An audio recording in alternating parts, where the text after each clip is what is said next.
नमस्कार दोस्तों, एक बार फिर से स्वागत है आपका हमारे इस चैनल पर जो आपको समय समय पर परीक्षाओं के लिए लाभदायक सामग्री प्रदान करता रहता है। इसी कड़ी में आज हम क्षितिज के माखनलाल चतुर्वेदी की कविता कैदी और कोकिला का अध्ययन करेंगे। शुरुआत करने से पहले हम आपको बता दें कि आप इस वीडियो के अंत तक बने रहें, क्योंकि अंत में हम परीक्षाओं में आने वाले महत्वपूर्ण प्रश्नों के विषय में चर्चा करेंगे। मैं हूं चिरंजीव भारद्वाज और आपने अभी तक हमारे चैनल को सब्सक्राइब नहीं किया है तो अभी करें, जिससे आपको आने वाली वीडियोस का संदेश समय समय पर मिलता रहे। तो शुरुआत करते हैं कवि माखनलाल चतुर्वेदी से। माखनलाल चतुर्वेदी की रचनाएं राष्ट्रीय भावनाओं से युक्त है। उनमें स्वतंत्रता की चेतना के साथ देश के लिए त्याग और बलिदान की भावना मिलती है, इसलिए उन्हें एक भारतीय आत्मा कहा जाता है। इस उपनाम से उन्होंने कविताएं भी लिखी है। वे एक कवि कार्यकर्ता थे और स्वाधीनता आंदोलन के दौरान कई बार जेल भी गए। उन्होंने भक्ति, प्रेम और प्रकृति संबंधी कविताएं भी लिखी हैं। कैदी और कोकिला कविता की यदि हम बात करें तो कैदी और कोकिला माखनलाल चतुर्वेदी की प्रसिद्ध कविता है। स्वतंत्रता आंदोलन के दिनों में कवि अनेक बार जेल गए, इसीलिए वे कैदी के अकेलेपन और अंग्रेजी सरकार के दुर्व्यवहार और यातनाओं से सुपरिचित थे। कवि कोयल से अपने मन का असंतोष व्यक्त कर उसे ऐसे गीत गाने के लिए कहते हैं जो पूरे देश को मुक्ति का संदेश दे सके। उसे जेल में रहते हुए एक रात कोयल की कूक सुनाई पड़ी। उसी को लेकर एक और वह जेलों के भीतर स्वतंत्रता सेनानियों पर हो रहे अत्याचारों का उल्लेख करते हैं, तो दूसरी ओर उनके न टूटते मनोबल का। वह कोयल को याद दिलाते हैं कि वह तोते मैना की तरह वंदिनी नहीं है, वह तो जेलों की दीवारों के पास जाकर लोगों को मुक्ति का गीत क्यों नहीं सुनाती है। तो शुरुआत करते हैं कविता कैदी और कोकिला। क्या गाती हो, क्यों रह रह जाती हो, कोकिल बोलो तो।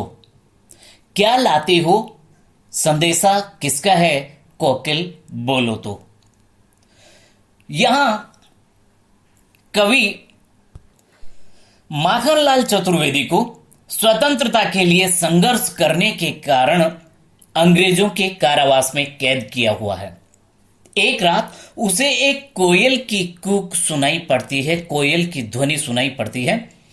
कोयल प्राय रात को नहीं कूकती। कवि उसकी इस कूक पर कहता है, हे कोयल, तुम कहो तो सही कि तुम क्या गाती हो, और फिर बार बार तुम क्यों रह जाती हो। तुम हम क्रांतिकारियों के लिए क्या संदेश लाती हो, और वह संदेश किसकी ओर से है। कवि माखनलाल चतुर्वेदी आगे कहते हैं, ऊंची काली दीवारों के घेरे में, डाकू चोरों बटमारों के डेरे में। कहते हैं कि हम क्रांतिकारी इस जेल की ऊंची काली दीवारों के घेरे में कैद हैं, और असल में यह स्थान तो उनका निवास है जो डाकू, चोर, बटमार जैसे अपराधी हैं। बटमार राहगीरों को जो लूटने वाले लोग होते हैं वो कहलाते हैं। तो यहां कवि ये कह रहे हैं कि यहां डाकू, चोर और बटमार जैसे अपराधी हमारे साथ जेल में बंद हैं। जीने को देते नहीं पेट भर खाना, मरने भी देते नहीं तड़प रह जाना। कवि कहते हैं कि जेल प्रशासन, जेल की जो सरकार है, वो हमें पेट भर भोजन भी नहीं देते हैं, जिससे हमें न जीने देते हैं न मरने देते हैं। हम तो बस तड़प कर रह जाते हैं।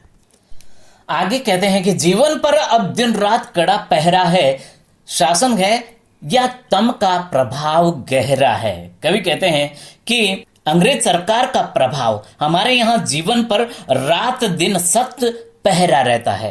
अंग्रेज की सरकार का प्रभाव गहरे अंधेरे की तरह है। हिमकर निराश कर चला रात भी काली, इस समय काली मामई जगी क्यों आली। यहां हिमकर चंद्रमा को कहा गया है और काली मामई काले रंग की कोयल को कहा गया है और आली यानी सखी कहा गया है। तो यहां कवि कह रहे हैं कि चांद डूब चला है, हिमकर निराश कर चला, अर्थात चांद डूब चला है और अब हम निराश होकर काली रात में जी रहे हैं। कविता से भरी हे काली कोयल तुम क्यों जाग गई, तुम क्यों जग रही हो। इस समय काली मां मई जगी क्यों आली, अर्थात इस समय, इस रात्रि के समय काले रंग की कोयल तुम क्यों जग रही हो। आगे कहते हैं क्यों हुक पड़ी वेदना बोझ वाली सी, कोकिल बोलो तो क्या लूटा। यहां कवि पूछ रहे हैं कि भारी बोझ वाली वेदना अर्थात कष्ट के समान, तकलीफ के समान तुम क्यों हुक पड़ी हो। कूक ना प्यार से अच्छे अच्छे स्वर को बोलना होता है, हुक पड़ना बिल्कुल रुदन वाली हुक कहलाता है। तो कवि कह रहे हैं कि वेदना के समान तुम क्यों हुक पड़ी हो, तुम मृदुल वैभव की रखवाली करती सी कूक रही हो। तो बताओ असल में उस खजाने से क्या लुट गया है कि तुम्हें आधी रात को भी बोलना पड़ा। कवि कह रहे हैं मृदुल वैभव की रखवाली सी कोकिल बोलो तो, अर्थात मृदुल वैभव कोई मृदुल खजाना है जिसकी तुम रखवाली कर रही हो और उसमें से कहीं कुछ लुट गया है, तो ऐसा कुछ हुआ है, इस वजह से तुम्हें आधी रात को बोलना पड़ रहा है। तो बताओ ऐसा हुआ है क्या। कवि आगे कहते हैं कि क्या हुई बावली अर्धरात्रि को चीखी, कोकिल बोलो तो किस दावानल की ज्वालाएं हैं दिखी, कोकिल बोलो तो। बावली अर्थात पगला गई हो, दावानल जंगल की आग को कहते हैं, ज्वालाएं लपटें, जंगल की आग की लपटें यदि तुमने देख ली है तो कवि कह रहे हैं कि हे सखी तुम बताओ कि तुम्हारे यहां आने का कारण क्या है, तुम आधी रात को क्यों चीख रही हो, अर्धरात्रि को चीखी, आधी रात को क्यों चीख रही हो, क्या पगला गई हो, या तुमने दावानल की लपटें देख ली है, जंगल की आग की कोई लपटें तुमने देख ली है जो चीख चीख कर बता रही हो। कोकिल तुम बोलो कि तुम्हारे चीखने का कारण क्या है। कवि आगे कहते हैं कि क्या देख न सकती जंजीरों का गहना, हथकड़ियां क्यों यह है ब्रिटिश राज का गहना। कवि कहते हैं कि कवि को स्वतंत्रता संघर्ष में भाग लेने के कारण बंदी बनाया गया है। जेल के अत्याचारों को वे साहस और स्वाभिमान पूर्वक सहते हैं। ये बताते हुए कवि कोयल से कह रहे हैं कि हे कोयल क्या तुम्हें हमारी बेड़ियां दिखाई पड़ रही हैं। ये बेड़ियों की जंजीरें हमारे आभूषण हैं, इसलिए कह रहे हैं कि क्या देख न सकती जंजीरों का गहना, हथकड़ियां क्यों ये ब्रिटिश राज का गहना, यानी ये जो जंजीरें हैं ये हमारे लिए गहने के समान हैं।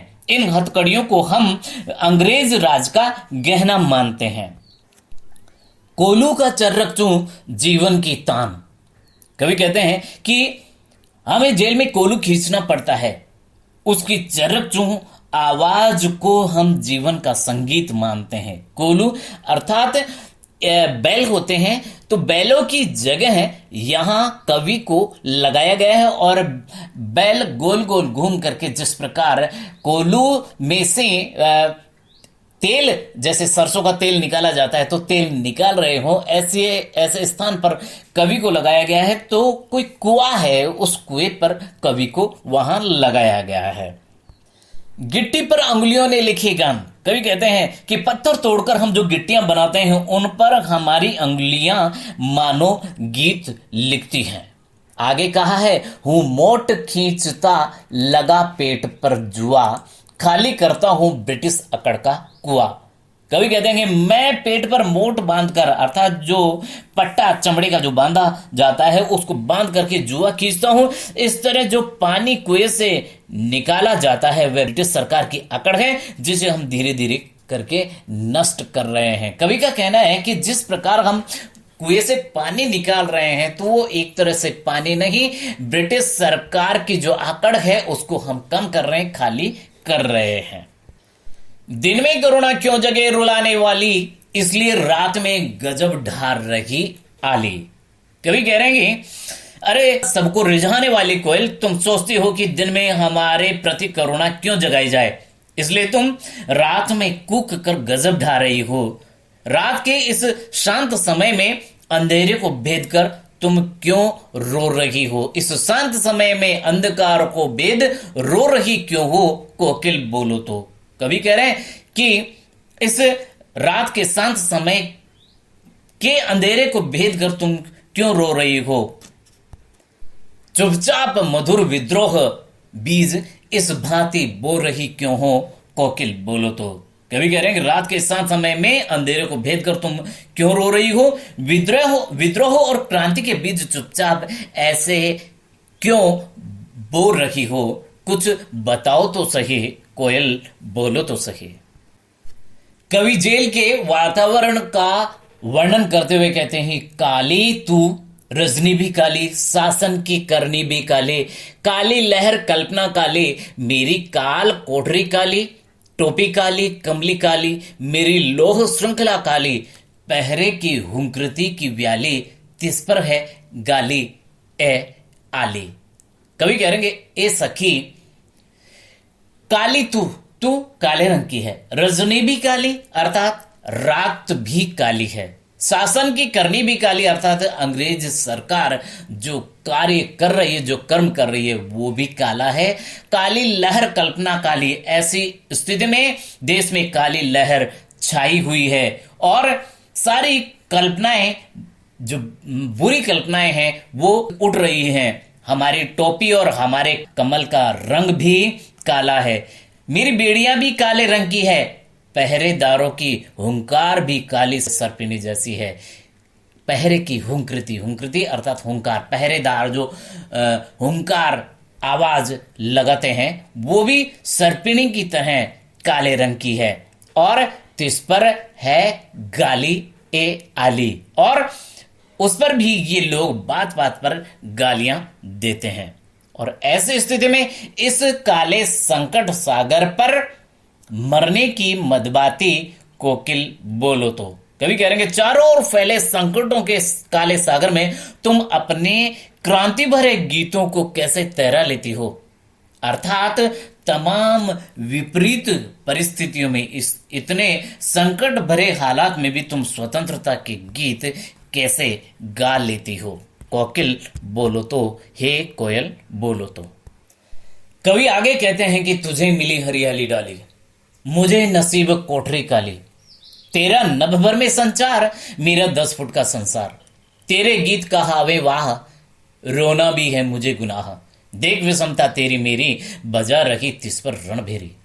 कवि कहते हैं कि तुझे मिली हरियाली डाली, हे कोयल तुझे तो रहने के लिए हरी भरी टहनी मिली है, पर मेरे भाग्य में ये जेल की काल कोठरी ही है।